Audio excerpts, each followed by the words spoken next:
Baghdad کے ایک بہت بڑے اور مشہور بازار میں ایک حلوائی صبح صبح اپنی دکان سجا رہا تھا کہ ایک فقیر آ نکلا تو دکاندار نے کہا کہ بابا جی آؤ بیٹھو۔ فقیر بیٹھ گیا تو حلوائی نے گرم گرم دودھ فقیر کو پیش کیا۔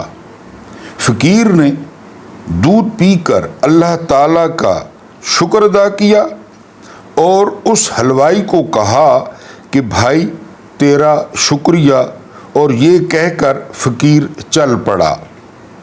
بازار میں ایک طوائف اپنے دوست کے ساتھ سیڑھیوں پر بیٹھ کر موسم کا لطف لے رہی تھی۔ ہلکی ہلکی بوندا باندی ہو رہی تھی۔ بازار میں کیچڑ تھا۔ فقیر اپنی موج میں بازار سے گزر رہا تھا کہ فقیر کے چلنے سے ایک چھینٹا اڑا اور طوائف کے لباس پر گر گیا۔ جب یہ منظر طوائف کے دوست نے دیکھا تو اسے بہت غصہ آیا۔ وہ اٹھا اور فقیر کے منہ پر تھپڑ مارا اور کہا کہ فقیر بنے پھرتے ہو، چلنے پھرنے کی تمیز نہیں۔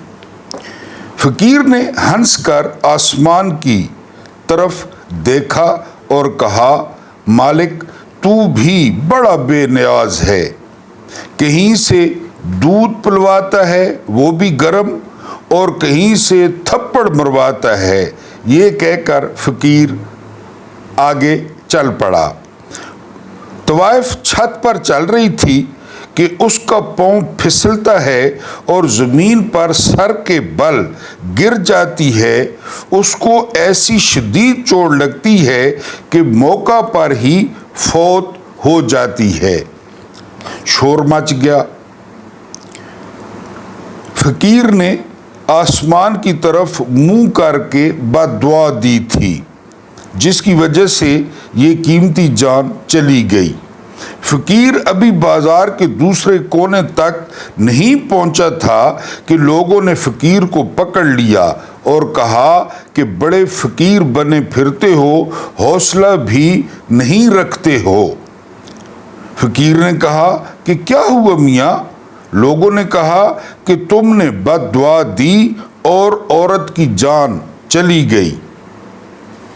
فقیر نے کہا کہ واللہ میں نے تو کوئی بد دعا نہیں دی۔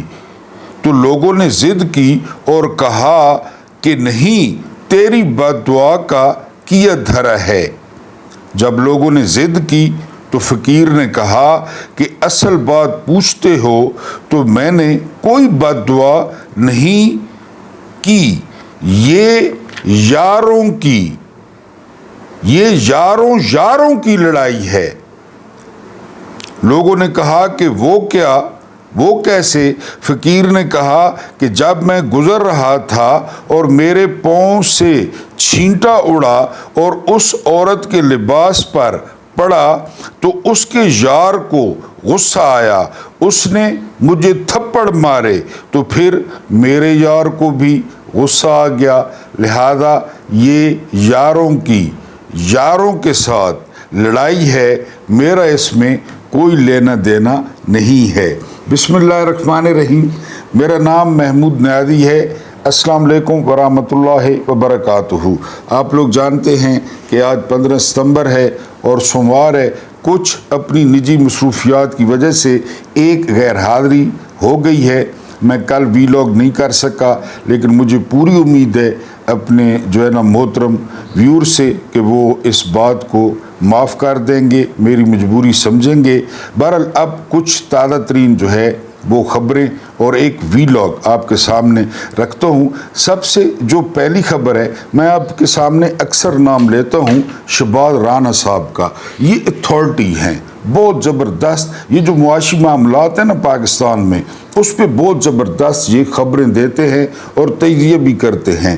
انہوں نے تجزیہ کیا تھا اور انہوں نے رپورٹ دی تھی کہ جو پاکستانی گورنمنٹ ہے وہ ایک دن میں 24 ارب روپیہ اور بقول عمران ریاض کے 60 ارب روپیہ خرچ کر رہی ہے۔ یہ ہر معاملے پہ شہباز رانا نشاندہی کرتے۔ اب کیا کیا گیا ہے؟ اب شہباز رانا پہ FIR جو ہے وہ درج کر دی گئی ہے۔ میں نے آپ کو بتایا نا کہ یہاں پہ جو سچ ہے، یہاں پہ جو حقیقت ہے وہ ریاست مخالف ہے، یعنی اب کر رہے ہیں تو کر رہے ہیں۔ اس نے بتا دیا، اس نے آڈیٹر جنرل کی رپورٹ بتا دی کہ روزانہ خرچ ہو رہے ہیں۔ بہرحال شہباز رانا پہ جو ہے وہ مقدمہ ہو گیا ہے۔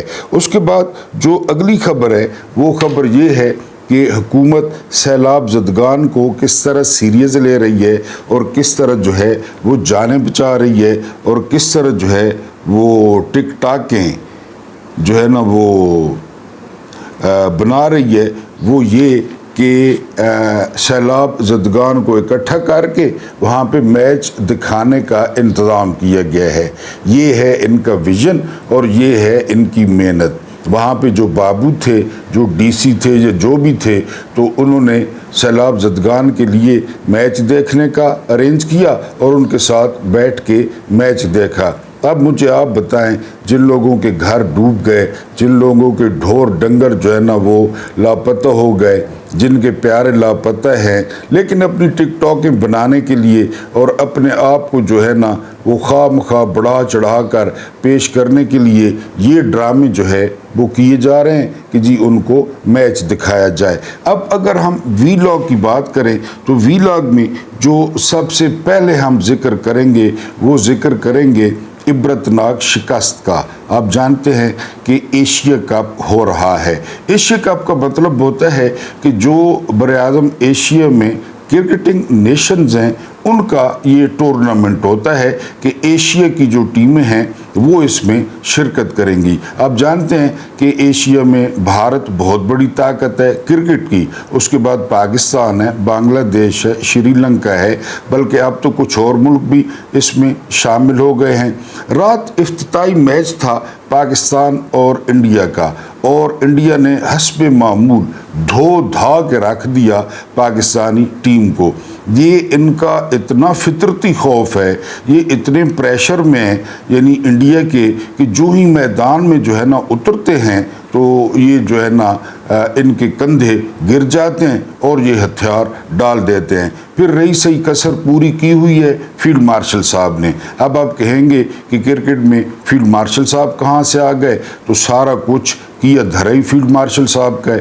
رمیز راجہ بہت اچھے طریقے سے کرکٹ بورڈ چلا رہے تھے، اس وقت کھلی ولی پروگرام بھی کم تھا، مال روکڑا بھی کم جو ہے خرچ ہو رہا تھا، لیکن پھر ایک رشتہ دار ہے محسن نقوی، اور کہا گیا کہ پاکستان میں اگر کوئی یعنی کسی بھی عہدے کے لیے اہل ہے تو یہ ایک 2 ٹکے کا صحافی، جس کے بارے میں کہا جاتا ہے کہ یہ کسی دور میں موٹر سائیکل چلاتا تھا، پہلے یہ صحافی بنا، پھر یہ سے خوشامد اور اٹھانے کا اور چاٹنے کا گرایا، یہ بڑے لوگوں کے کلب میں داخل ہوا، پھر یہاں تک کہ یہ نگران وزیر اعلیٰ بن گیا۔ نگران وزیر اعلیٰ میں یہ بالکل جو ہے نا وہ جنرل ڈائر کی طرح اس نے لوگوں کے ساتھ سلوک کیا۔ پھر اس کو کہا گیا کہ اب کوئی مال پانی والی جگہ اس کو دی جائے، یعنی مال پانی، اور پاکستانی کرکٹ بورڈ میں اتنا مال پانی ہے، اتنا مال پانی ہے کہ آپ سوچ بھی نہیں سکتے۔ بہرحال پھر اس کو چیئرمین کرکٹ بورڈ لگا دیا گیا، یعنی موٹر سائیکل پہ چلنے والا شخص کرکٹ کیا ہوتی ہے، کرکٹ کے نورمز کیا ہوتے ہیں، کرکٹ کی فٹنس کیا ہوتی ہے، پلیئر کا کیلیبر کیا ہوتا ہے، ان باتوں سے محسن نقوی کا کیا لینا دینا۔ یعنی اس وقت کہا جاتا ہے کہ 11 کھلاڑیوں میں سے تقریباً جو ملک میں پورا سسٹم چل رہا ہے، 11 کھلاڑیوں میں سے تقریباً 5 کھلاڑی وہ پرچی والے ہیں۔ محسن نقوی کو فون آتا ہے، وہ جو ہے نا ٹیم میں شامل کر دیتا ہے، محسن نقوی کو فون آتا ہے، وہ کپتان بنا دیتا ہے، پوچھنے والا ہے کوئی نہیں۔ یعنی آپ اندازہ کریں کہ میں نے اپنی آنکھوں سے دیکھا کہ جو لوگ میچ شروع ہونے سے پہلے آدھا گھنٹہ ٹی ویوں کے سامنے بیٹھ جاتے تھے کوئی پاپ کارن یا کوئی چیز لے کر کہ آج میچ ہے پاکستان کا، ان لوگوں کو نفرت ہو گئی ہے، ان لوگوں کو کرکٹ کے لفظ سے نفرت ہو گئی ہے، ان کو دیکھنے سے نفرت ہو گئی ہے اور وہ کرکٹ نہیں دیکھتے۔ یہ شکریہ ادا کرنا تھا ہم نے فیلڈ مارشل صاحب کا کہ فیلڈ مارشل صاحب تیزی سے جو ہماری ہاکی کی حالت ہے جو ہم نے کر دی ہے، کسی دور میں ہم ورلڈ چیمپئن تھے، تو پاکستان کی جو کرکٹ ہے وہ ہاکی کی طرح ہو رہی ہے، اس کے پہلے نمبر پہ ذمہ دار جو ہے وہ فیلڈ مارشل صاحب ہیں، اور دوسرے نمبر پہ اس کے ذمہ دار جو ہے وہ محسن نقوی ہیں۔ اور پاکستان میں جتنے بھی ادارے ہیں، یہ نہیں کہ کرکٹ بورڈ، جتنے بھی ادارے ہیں وہ آپ کے سامنے ہیں۔ پھر رہی صحیح کسر وہ جو انڈیا ہے ان کی گھٹیا حرکت نے پوری کر دی کہ انہوں نے ہاتھ نہیں ملایا، میچ ختم ہوا تو بھی انہوں نے شیک ہینڈ نہیں کیا، اور جو ہے نا ہم اپنی فتح کو پہلگام کے نام کرتے ہیں اور اپنی فوج کے نام کرتے ہیں۔ کس فوج کے نام؟ جس کو پھینٹا پڑا، جس کو ایئر فورس نے ایسے مارا کہ تم لوگ جو ہے نا وہ اپنی جو ہے نا اس میں شر و سالے میں بھی اس کو یاد کر رہے ہو، اور جو ہے نا وہ پٹڑیوں پہ بیٹھ کے بھی تمہیں یاد آتے ہیں رافیل اور یہ وہ، اس طرح تمہیں ان کے نام کرتے ہو۔ یعنی اتنی گھٹی حرکت، لیکن چونکہ ان کے پاس پیسہ ہے، ان کے پاس مال ہے، یہ بنیے ہیں، یہ سب سے بڑا بورڈ ہے، آئی سی سی ان کے خلاف جو ہے وہ کوئی بات نہیں کرتا۔ بہرحال پاکستانیوں کے لیے بڑا مشکل دن تھا، اور میں نے کہا کہ شکریہ ادا کر دیں جنہوں نے ہمیں یہ دن دکھائے۔ اس کے بعد پاکستان میں جو عمران خان ہیں ان کے حق میں سب سے بڑی جو ہے وہ رپورٹ آئی ہے، اور وہ رپورٹ آئی ہے کامن ویلتھ کی۔ یہ وہ ملک ہے، یعنی ہم نے بڑا خوبصورت سا اس کا نام رکھا ہوا ہے کامن ویلتھ۔ یہ وہ ممالک ہیں جو برطانیہ کے کبھی غلام ہوا کرتے تھے، اب یہ کامن ویلتھ، یعنی ہمارا اصل آقا وہی ہے، اسی سے ہم جو ہے نا وہ انسپائریشن لیتے ہیں، وہ کس طرح جو ہے نا وہ کھاتے ہیں، کس طرح پیتے ہیں۔ آپ اپنے دیکھ لیں نا، اشرافیہ کو دیکھ لیں کہ انہی کے جو ہے نا وہ انہی کا طرز زندگی اپناتے ہیں، کتے بلیاں سور یہ سارا کچھ۔ تو بہرحال کامن ویلتھ یہ ایک بہت بڑا فورم ہے اور یہ انتخاب کو مانیٹر کرتا ہے۔ اب ڈراپ سائٹ کی سٹوری آئی ہے، رائن گریم، غلام مرتضیٰ، یہ بڑا زبردست کام کرتے ہیں۔ پہلے انہوں نے سائفر پہ بھی سٹوری دی تھی اور ان کی سٹوریاں بڑی زبردست ہوتی ہیں۔ کامن ویلتھ نے یعنی رپورٹ تو مرتب کر لی الیکشن پہ، لیکن اس کو دبا کے بیٹھے ہوئے تھے، کیونکہ اس رپورٹ میں یعنی اتنی ننگی دھاندلی ہے، اتنی ننگی دھاندلی ہے کہ جن آپ کی کان پٹی پہ رکھ کے نا گن آپ سے الیکشن لیا گیا ہے، اس میں اتنی دھاندلی دکھائی گئی ہے۔ لیکن وہ منافق دبا کے بیٹھے ہیں، ان کو اپنے ملکوں کے لیے جمہوریت چاہیے، اپنے ملکوں کے لیے رول آف لا چاہیے، اور ہمارے جیسے ملکوں کے لیے یہاں ان کو کھلی ولی چاہیے، یہاں ان کو بدماشی چاہیے، یہاں ان کو اپنے پپٹ چاہیے، یہاں ان کو کھٹ پتلیاں چاہیے۔ بہرحال ڈراپ سائٹ سٹوری نے وہ سٹوری کر دی، اور وہ سٹوری بالکل کہ الیکشن میں وہ دھاندلا ہوا، وہ جھرلو پھرا کہ نون لیگ کی 17 سیٹیں تھیں، پیپلز پارٹی کی 24 سیٹیں تھیں، اور 2/3 اکثریت جو ہے وہ لی ہے وہ عمران خان نے اور پی ٹی آئی نے۔ یہ دولت مشترکہ کی رپورٹ ہے کامن ویلتھ کی۔ اچھا، وہ رپورٹ دبا کے بیٹھے ہوئے تھے، پھر ڈراپ سائٹ نے وہ رپورٹ حاصل کی، انہوں نے چیلنج کیا کہ ہم چھاپ رہے ہیں، اگر کوئی قانونی کارروائی کرنی ہے تو کریں، کیونکہ پاکستان تو ہے نہیں، امریکہ سے جو ہے نا وہ خبر آئی ہے۔ اب اگر خبر غلط ہو، کامن ویلتھ ان کو ڈراپ سائٹ کو تن دے گا، لیکن خبر سچ ہے، انہوں نے پہلے بتا دیا تھا۔ اب کامن ویلتھ نے جو ہے وہ کیا موقف اپنایا ہے؟ انہوں نے موقف اپنایا ہے کہ جی اس مہینے کے آخر پہ ہم بھی شائع کرنے والے تھے، یعنی یہ پرنٹ ہو رہی ہے، یہ پبلش ہو رہی ہے، اور ستمبر کے اینڈ پہ جو ہے یہ شائع ہو جائے گی۔ یعنی اس نے انہوں نے بھی مان لیے کہ ٹھیک ہے۔ وہ رپورٹ آپ دیکھیں، جو پاکستان کا کرتا دھرتا ہے اس کے منہ سے ایسا نقاب جو ہے نا انہوں نے نوچا ہے، کیا سکندر سلطان راجہ، کیا لانتی قاضی فائد عیسیٰ، اس کے علاوہ الیکشن کمیشن سارا، اس کے 4 ممبران، اس کی یعنی کروانے والے ملٹری اسٹیبلشمنٹ، سب کا جو ہے نا اس نے نقاب نوچ دیا ہے کہ یہ الیکشن ریگڈ تھے، یہاں پہ قبضہ ہے، بندوق کے زور پہ قبضہ ہے، یہ جو حکومت ہے